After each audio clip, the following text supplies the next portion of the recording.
Hello bachon, so let's understand the question. The question says that extension in a uniform rod of length L, mass M, cross section area R, Young's modulus Y when it is suspended at one of its end. इस तरीके की ये rod दे रखी है बच्चों और पूछा इसका एक्सटेंशन कितना होगा। तो बच्चों यहाँ पर जैसे जैसे हम ऊपर जाएंगे तो टेंशन की वैल्यू बढ़ते जाएगी, हम देख सकते हैं यहाँ पे, क्योंकि जैसे जैसे हम ऊपर जा रहे हैं मास बढ़ते जा रहा है। इस पॉइंट पर मास जीरो है तो टेंशन जीरो है और इस पॉइंट पे टेंशन मैक्सिमम होगा, तो टेंशन वेरी कर रहा है यहाँ पे। तो वेरिएशन वाले केस में हम एलिमेंट लेके इस टाइप के क्वेश्चंस को करते हैं। तो एट अ डिस्टेंस x अगर एक सेक्शन कंसीडर करें बच्चों dx लेंथ का, तो इस dx लेंथ के लिए सारी चीजें एनालाइज करते हैं। तो इस पॉइंट पे dx पे टेंशन कितनी होगी बच्चों, सबसे पहले तो ये निकालना पड़ेगा। तो अगर हम बात करें बच्चों टेंशन की, तो टोटल जो टेंशन होगी इस पॉइंट पर, ये डिस्टेंस कितनी है x, वो नीचे वाले पार्ट के कारण होगी, मतलब ये जो एलिमेंट है इसके नीचे जो मास आ रहा है उसके कारण टेंशन होगी।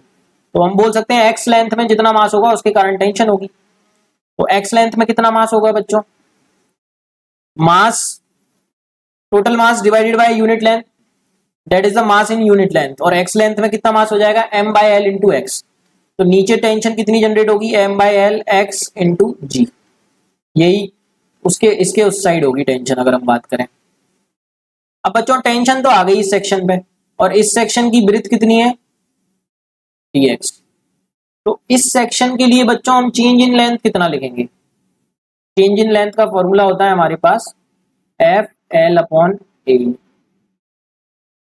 तो बच्चों कितनी लिख सकते हैं इस सेक्शन के लिए हम चेंज इन लेंथ, छोटी सी length, change in length dl, tension के कारण m by L X G, tension आ गई, इनटू इसकी लेंथ कितनी है बच्चों dx, अपॉन इसका एरिया, एरिया तो पूरे वायर का a मान लेते हैं, सेम ही रहेगा इसका भी, इनटू e।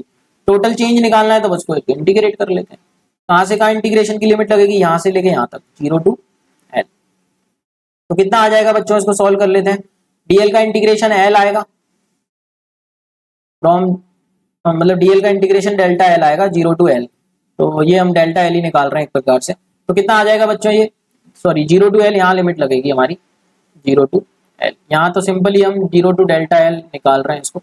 तो डेल्टा l टोटल कितना आ जाएगा, m कांस्टेंट है बाहर आ गया, g कांस्टेंट है बाहर आ गया, l कांस्टेंट है बाहर आ गया, a कांस्टेंट है बाहर आ गया, e कांस्टेंट है बाहर आ गया। तो केवल बचा x dx का इंटीग्रेशन। x dx का इंटीग्रेशन होता है बच्चों x स्क्वायर बाई 2। तो ये बना mg a l e x square by 2, और लिमिट लगानी है 0 टू l।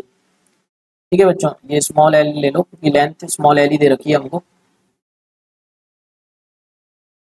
तो कितना हो जाएगा, एल स्क्वायर बाई 2 आ जाएगा यहाँ पे बच्चों। तो ये हो गया M G L square by 2 A L E, ये एल से एल कट गया बच्चों, तो बना M G L upon 2 A. और एरिया को लिख सकते हैं पाई आर स्क्वायर, तो M G L upon 2 A E, this is the correct answer. Area pi R square substitute कर दिया बस इन्होंने, और यंग्स मॉड्यूलस इन्होंने वाई लिया है, हमने ई लिया है। So I hope you got the answer. Thank you so much and all the very best.